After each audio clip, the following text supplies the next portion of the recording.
folks. The Field and Garden Podcast is honored to be partnering with the Growing for Market magazine. They have been publishing practical ideas and information for direct market flower and vegetable growers for over 31 years. All the articles are written by farmers who get their hands dirty and know what they're doing. The magazine is still on the same mission as when the Flower Farmer book author Lynn Basinski founded this magazine back in 1992 to connect growers with the best ideas from other growers. There is dedicated flower content in every magazine, a decade's worth of back issues, and over 1,600 archived articles from writers like Aaron Benzenkane, Gretel Adams, Pamela and Frank Arnowski, and Jonathan and Megan Lease, all available on the website. With 10 new issues every year available on paper, digital, or both, you're guaranteed to find something to fine-tune your farm in growing for market. So if you do farmers markets, CSA, farm stands, pick your own, florist sales, or wholesaling, whether you're a commercial grower or you just want to grow like one, subscribe to Growing for Market for the nitty-gritty details of growing, marketing, and the business of local farming. And I have a special offer for you. Use the coupon code WORKSHOP to get 25% off any subscription to the original Farmer to Farmer magazine at growingformarket.com. Hey folks, welcome back to another Field and Garden podcast. It is your friend Lisa Mason Ziegler, and I'm just pretty stoked that you've decided to drop in here. And friends, particularly this time of the year, we are in mid-June, which is early in the season, but it is not too early to be exhausted, overworked, overburdened, discouraged. I could go on with the list, but I won't. And I thought it was time for a little bit of a dose of resilience and maybe a couple of tips on how I tend to pull myself out of that. The first thing that I want to say before we get started, I'm already going off script, y'all. If you're new to this podcast, welcome. The Field and Garden Podcast has been such a success. Nothing has been more surprising to me, actually. And we're heading into 500,000 downloads with just a little bit over a year of production. And I'm just really thankful for all of you all's interest in listening to what we have to offer. And I will tell you that your reviews, the notes to the office, your social media posts, sharing and talking about how our resources impact you is what helps to pull me out of the hole many, many days. And I just thank you. And I read every one of them. And our team, we love sharing these messages at our weekly staff meetings. And sometimes they actually get emailed amongst us for encouragement and ideas. And we just thank you guys because let's face it, everything we do is based on you. Everything we do here at the Gardener's Workshop is for you, about you, what you want to do. And I want to just share that, flower farming is just like gardening. A lot of it is learned by trial and error. And I will be real honest, most of that is an error. But when you decide to start a business, you don't really have this leisure way and time to find your way. And we just really feel like here, our vision, goal, mission is to really light the path for those future flower farmers, those cut flower growers that truly want to do this as a business, do it profitably, how to get there quickly. Because friends, you may not realize this, a big part of being successful in business is really becoming a profitable business as quickly as possible. Because let me tell you something, not only is there not endless money to be thrown into a business, it's like the money hole, right? I mean, it's like buying a boat. My husband, I always have this little joke with Stevie. It's like, that's a money pit. One is something that you can just keep throwing money because you're constantly feeling like, oh, it just needs this or it just needs that. Well, a business is very much that same way. And if you can be that way is what I guess I want to say. And finding your way to the right way to do things. And when I mean the right way, the way to do it as a business, as a cut flower grower, not as a homeowner, backyard gardener. There's nothing wrong with that, but it is totally different as a business owner, 100%. And those people that tend to squat on that side of figuring things out through their own trial and error, which I'm all for that, friends, but those people seldom make it to the finish line. Okay? Because you get discouraged, you run out of money, you think it can't be done. I just read 2 posts on social media this morning of folks that are facing failures, and in their own explanation of what they're doing, it's like, oh my gosh, there's like 4 red flags right there in what you're doing. And had they had proper guidance or information, I should say, their path could be really, really different. And I guess what I'm working my way around to is that we are all in control of how things are going for us in flower farming. And the very nature of flower farming, or any farming, is tiring, exhausting, hot, discouraging, pest-filled, disaster-filled, potentially with weather, which we have no control over. There's enough variables that we can't change sometimes, that we have to change those that we have control over. And tackling business is huge, friends, huge. First off, put aside flower farming. Let's just say starting any business is a huge undertaking. Then you put on top of it farming. I think it is so easy for folks to kind of fall into this unprepared, because anybody can start growing lots of stuff. But as Dave Dowling says, you aren't a cut flower grower until you're selling flowers. You can grow lots of flowers, but until you're actually selling them and creating income, you really aren't a flower farmer or a cut flower grower.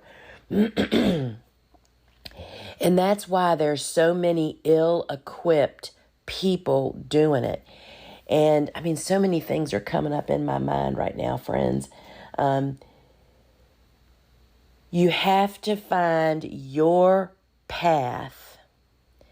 And the only person that can change your path, your destiny, whatever you want to call it, the way you're going about business is you.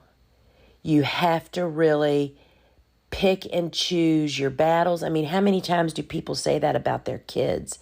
It's like, I can think of my folks with my brother. My brother had Goldilocks type curly hair. I mean, the hair that I would die for, right? I mean, I have super straight hair. And my brother, we grew up, so he was born in the 50s. I was born in the 60s. He was a teenager during the 70s, long hair, hippies, the whole 9 yards. And I can remember listening to my parents talk about his hair. He had long, curly hair. And I can remember my mom saying, but there's bigger battles, there's bigger dragons to slay, is basically what she was saying. It is that same way in business. You know, you just have to really, you have to pick the battles.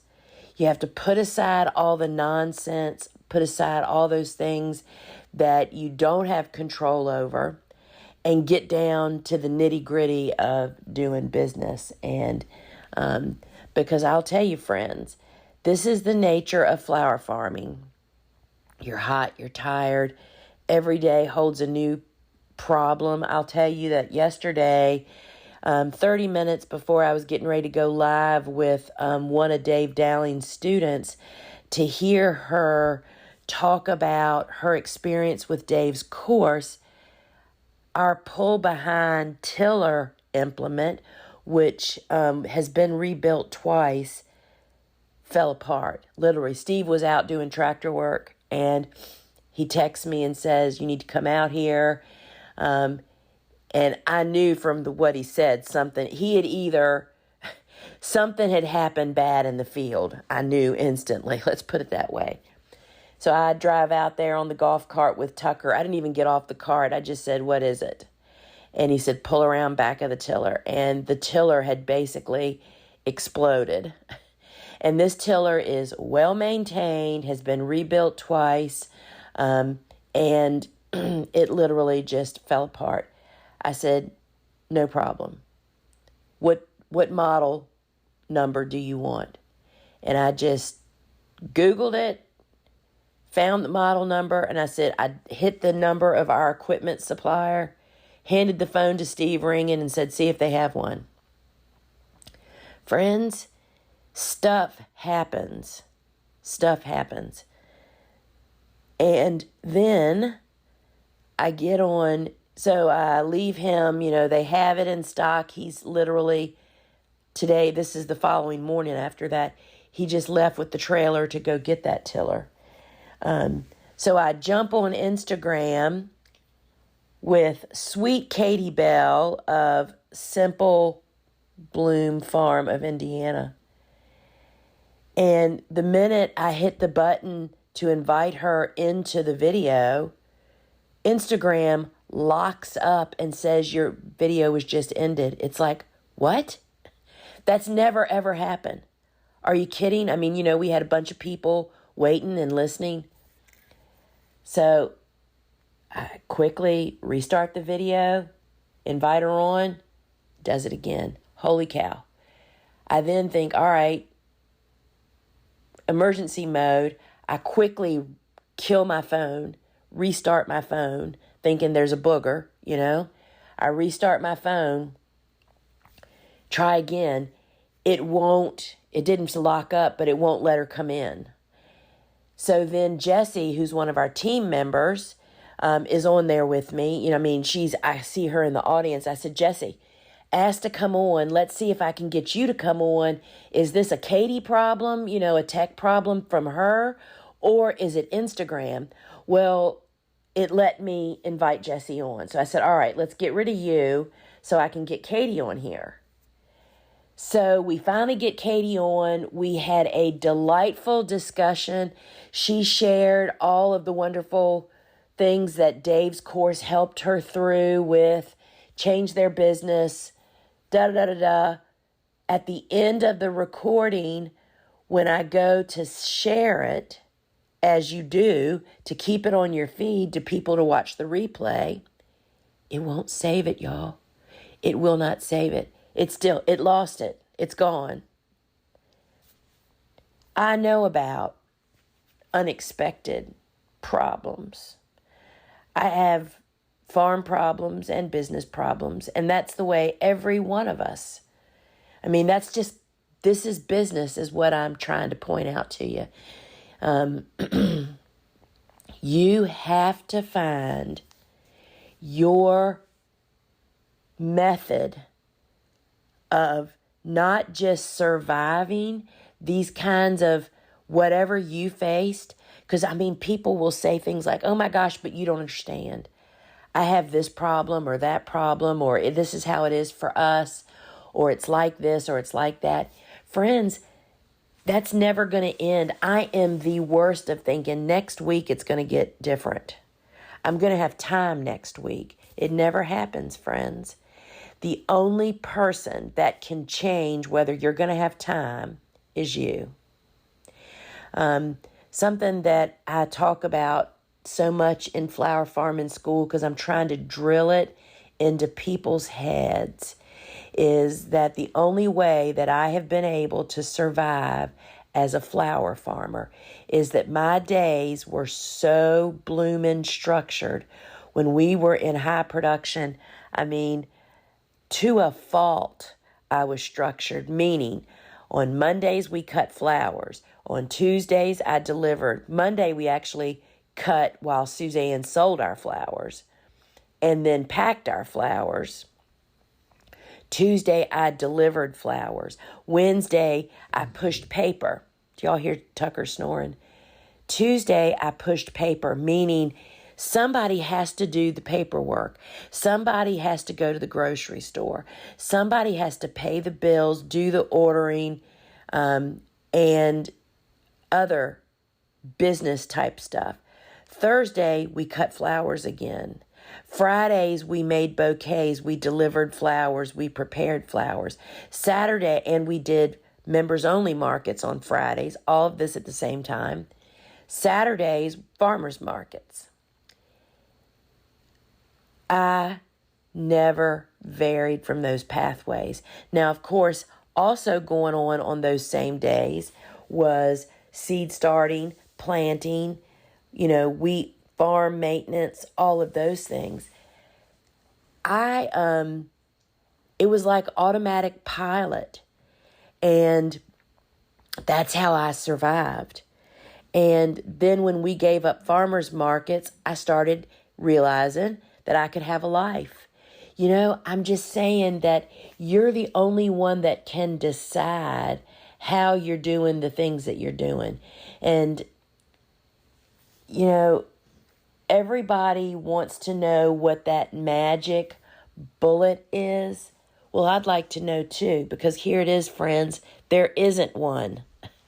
It is hard work, organization, hard choices, staying within your lane. And I say that because let's just cut right to the chase of what this whole talk about is. We have got to stop wasting time, money, energy, and morale. And do y'all hear my stomach growling? I see people jumping ahead and growing crops beyond their means. That's just like the person that buys the big fancy house that literally has no money to put furniture in it. There are so many people living that way, y'all. Ask my husband, the plumber, that goes to those houses. It is the very same thing with flower farming. We have got to back up, reverse. If you want to have resilience, if you want to learn how to not just survive this business, but thrive in this business that we were all drawn to because we think it's this dreamy career, right? Holy cow, friends.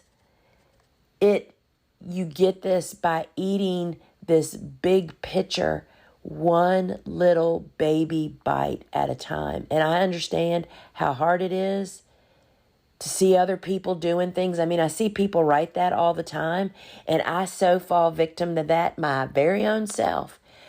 But I find that when I have the time to scroll, typically I really don't have time to scroll and see what all these other people are doing. It's because I'm frustrated, I'm overwhelmed, and I should be doing something else, but I'm not.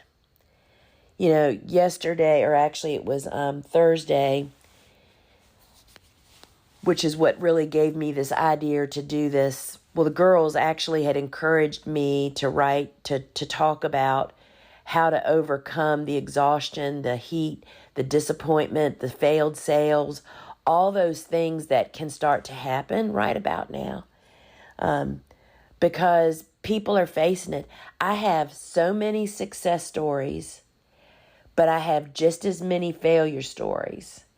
And people tend to not to share the failure stories. And I was thinking about this on Thursday. Thursday is a big work day here on the farm, meaning that Christine and Bobo are here.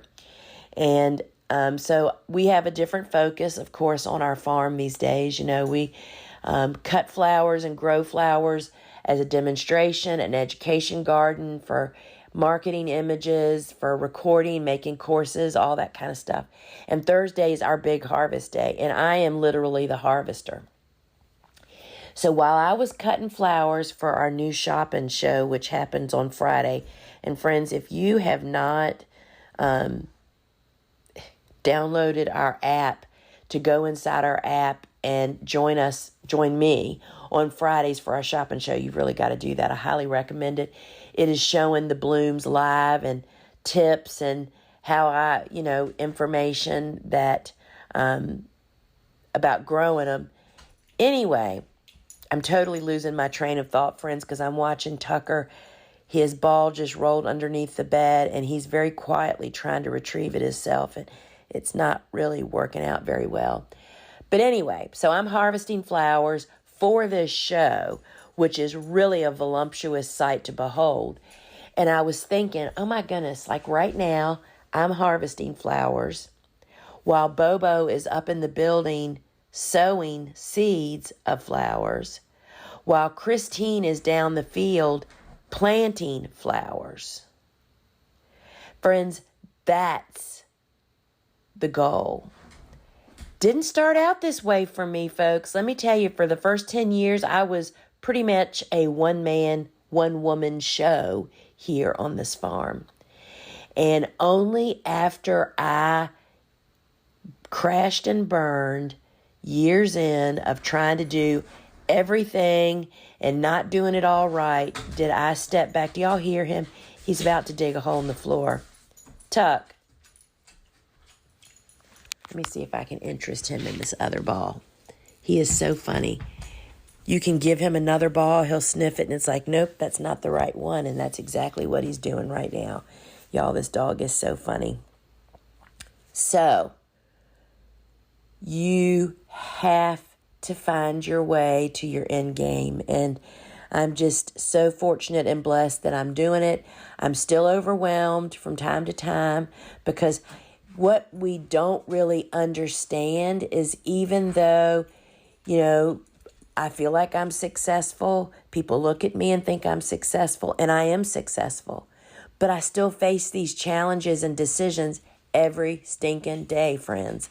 So I have to make those decisions to decide whether am I going to just get through this day, or am I going to live this day? Am I going to appreciate and stop thinking tomorrow or next week? Thinking today is only for today, y'all. You do not know what tomorrow brings. You're never going to get that chance again. And,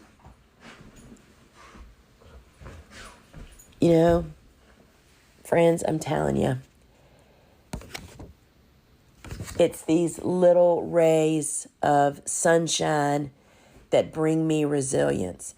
First off, sitting down, close yourself into a room and say, what do I really want to be doing 5 years from now with my life, with my business, with my job, if you still have a day job, with this as your dream, sit down, shut the door, close everybody outside.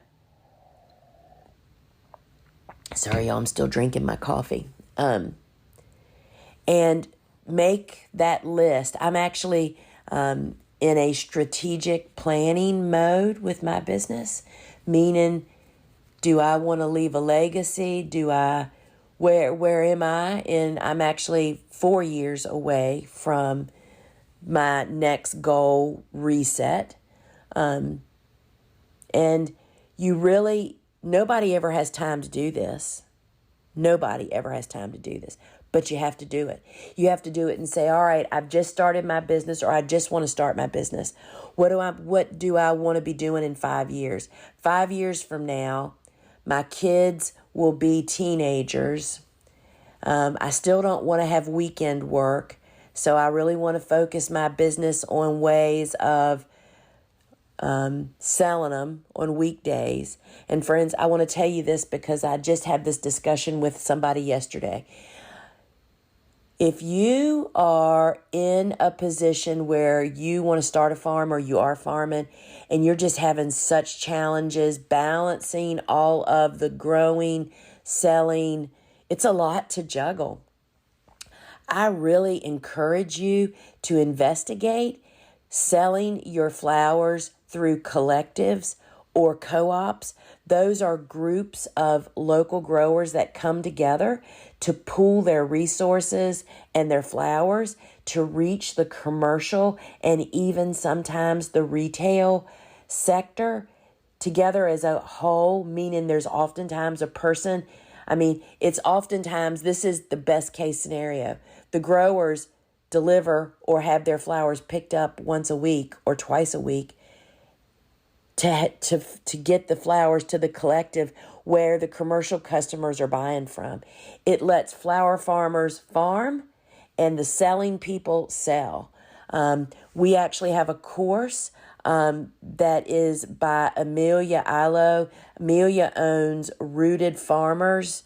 That is the platform. That is a online marketplace that is nationally known now, and where buyers meet growers and transact business. Well, Amelia has had such deep experience with so many co-ops and collectives that she's done a course for us. You can find it over at thegardenersworkshop.com. It's Collectives 101. It's like it's on demand, so you can buy it anytime, totally affordable. And for those farmers that are struggling with the selling part, I definitely recommend that course for you to see what it's about, to see how they work, and to see how you might fit into that picture, and then to find one. I know of a lot of new growers that are starting collectives, and that is a really tall mountain to get up. It is really hard to start a business. It is really hard to start a flower farming business, but then to start a collective business on top of that without having a lot. Every collective really needs a seasoned grower in its midst. And anyway, I just say that because I see that as the real future. And it also can bring relief to the grower. And so that I just wanted to kind of throw that out there. And I want to just say again that working within your means will save you so much. And I also want to say something that I'm seeing an awful lot of right now. And June is when people's crops start coming in, and people start, or growers, new growers particularly, start to realize the wisdom of growing more volume of less varieties. Just putting that out there for your succession planting, to stay in your lane, grow what you have. My whole course is about growing annuals, because friends, that's where you start, grow, and learn your business before you start moving on to the more high investment stuff. And your resilience gets better as you have success. And I can't tell you, I am going to read you a letter that we just got from someone this week. Her subject line is, that this is what your podcast and classes have meant for our farm. And that's from Catherine. I'll read that, or sections of it actually, to you here in just a moment. But friends, you have to make time in your day, every day, to learn a little something, whether that means listening to podcasts while you're out delivering or while you're working in the field. But you have to have deliberate time. You have to have as much time to spend on the business part as you do on the flower growing part. That's where most people really make a miscalculation, is they think that they let the farming take over. There's no marketing, there's no business, there's no sales. There's just doing farming, and then they really hit, a real wall. And I understand the discouragement. It's just really, really crazy. So I want to just take a moment to read to you an email that was sent to the office just 2 days ago. And Anne, who is our communication coordinator, she gets all the emails and helps people get in all of our different closed Facebook groups. And Anne does an amazing job. She is actually a journalist and a flower farmer. So Anne brings a lot of great traits to the table. And so sometimes she can't wait until our next staff meeting, which is once a week, to share. And so she really loved what Catherine wrote, and she actually sent it to all of us with a message that she cried all the way through this one, because this just affirms our mission, friends. And I want to say this one last thing before I read this to you. It doesn't take but one dissatisfied customer, one mean post, one nasty post, one snide remark from somebody that can knock us to the ground when we're flying high. And I know it better than anybody does. We could do a whole discussion about that. It only takes one stinker in a bushel basket to ruin everything. Don't let that happen. And I preach this in flower farming school. Y'all, you have to remember, this is business. It's not personal. Take the emotions out of it, which is so much easier said than done. I take things sometimes, if I just read something at the wrong time or see something posted somewhere, it can just ruin my day. Don't let it happen to you, friends.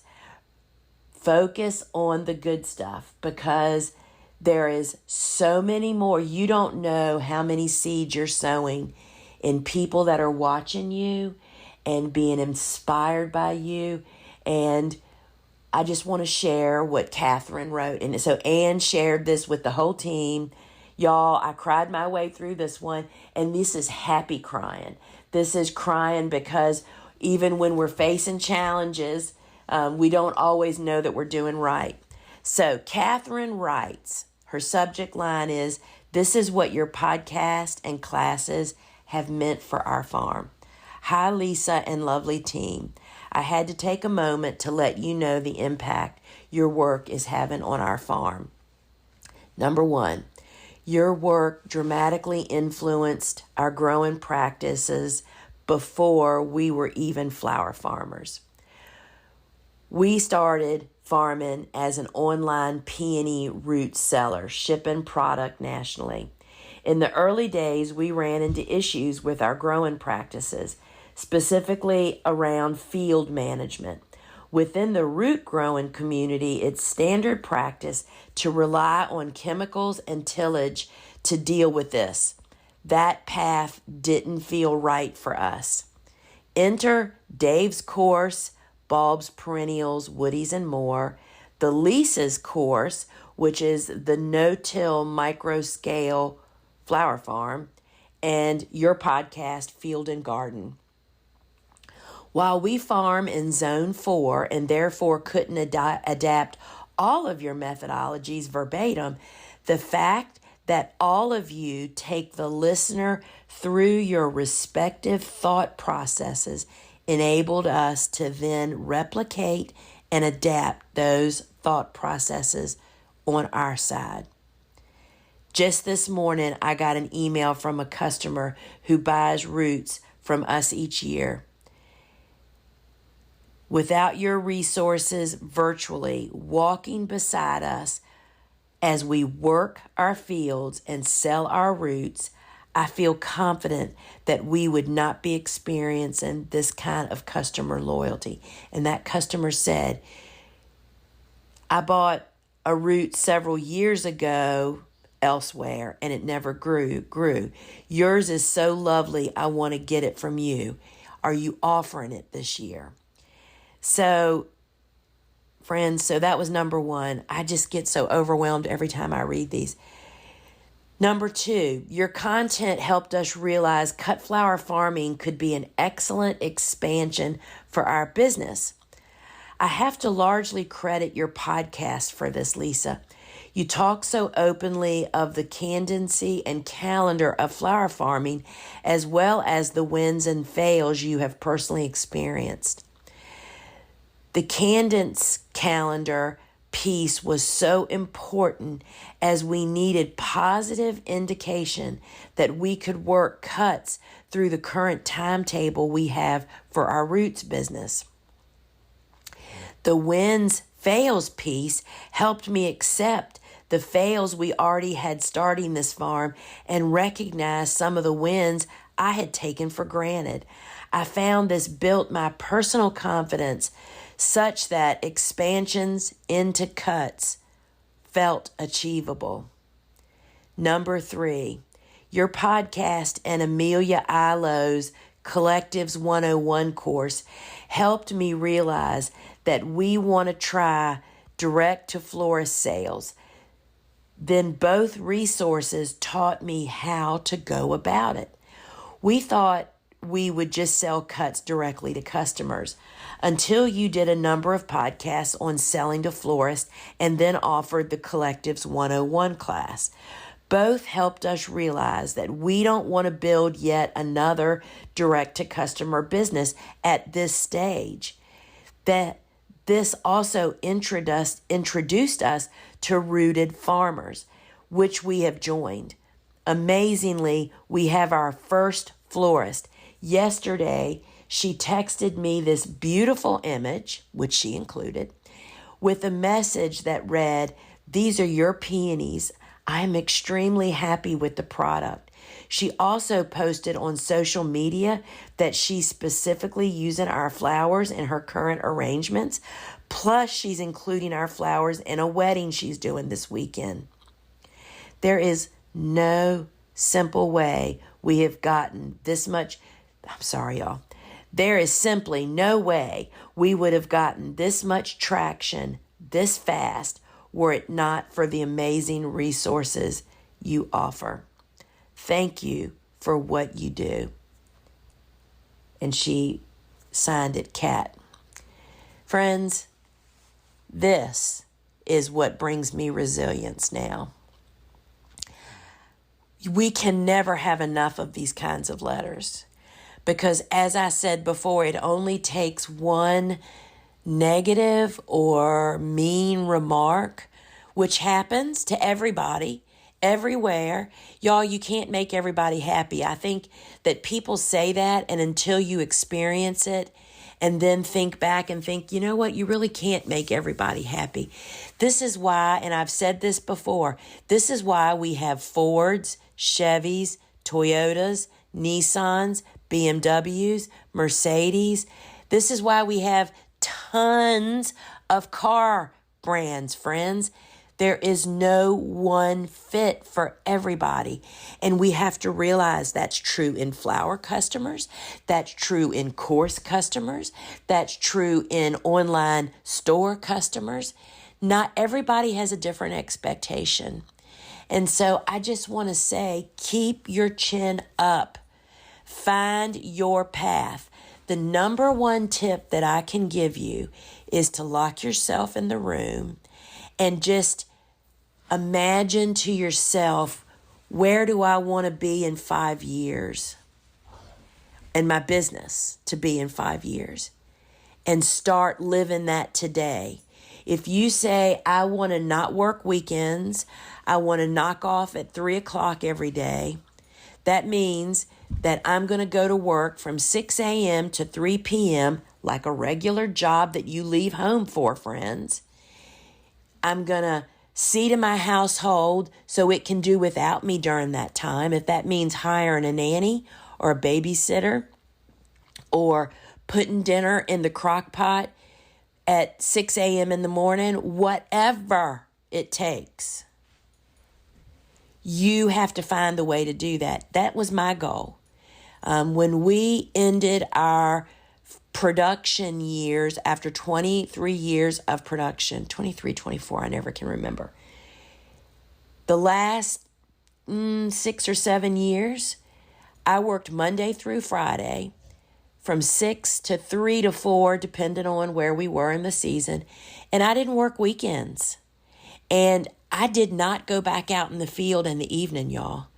I mean, I found a way to do it. And you do that through triaging, making choices, growing within your means, focusing on business, taking care of your business, seeing to business. Business, friends, not just farming. And it really works, friends. So you focus on that goal, figured out what it kind of in your mind. I'm not talking writing a whole business plan. I'm talking about coming up with some goals and then living your business life like you're there. I think the best thing I ever heard one time from somebody was, so what in big business or, in business like setting up a store or whatever your business is with big goals in mind. It said, start making your business decisions as if you're already there. So that means that if you want weekends off, you got to stop doing stuff on the weekends and committing yourself on the weekends and planning to do jobs on the weekends. Right? Just saying, friends. Stay in your lane. You have to find a way to not just survive, but thrive through the heat, through the failures, through the composting crops you just harvested, all of it. Friends, I hope this has helped somebody somewhere. And I want to just say, if you are loving our podcasts, we'd love to hear about it, just like we heard from Catherine. We'd love for you to post on the podcast app you listen on, because that makes your podcast app show our podcast to more browsers, people that don't know about us. Share it with your friends. Friends, when the time comes that you are ready to ramp up your flower farming business, to consider our courses. We have on-demand courses, meaning you can purchase them year-round. Everything from making workshops work for you. If you're not doing on-farm workshops and you've been in the business for a while, Jenny Love shows you step by step, are you qualified, how to do it, how to find customers. And she shares that that's the most profitable part of her business, is doing on-farm workshops. Amazing course. You can find it over at thegardenersworkshop.com. Then, of course, there's the micro scale no-till flower farm with Jonathan and Megan Lease. Less than half an acre. They only do spring sales, friends. The dream model. Love their business model. It's on demand. It's over there ready and waiting for you. And they also take you through so many farm chores, like how to fold and put away a silage tarp without getting a divorce. If you haven't put down a 50 by 20 silage tarp, you don't know what I'm talking about. Y'all, we have courses on how to jumpstart a design studio only using locally sourced flowers with Ellen Frost. But here's the thing. It's not just locally sourced. It's for the florist that wants to bring locally sourced flowers in, how to work with farmers, how to market it, how to make that an amazing niche.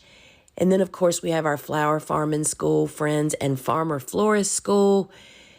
All of our domestic flower opportunities are growing, friends, more and more as we take back this market of over 80% of the billions of dollars a year of flowers bought in just the United States are imported from distant lands.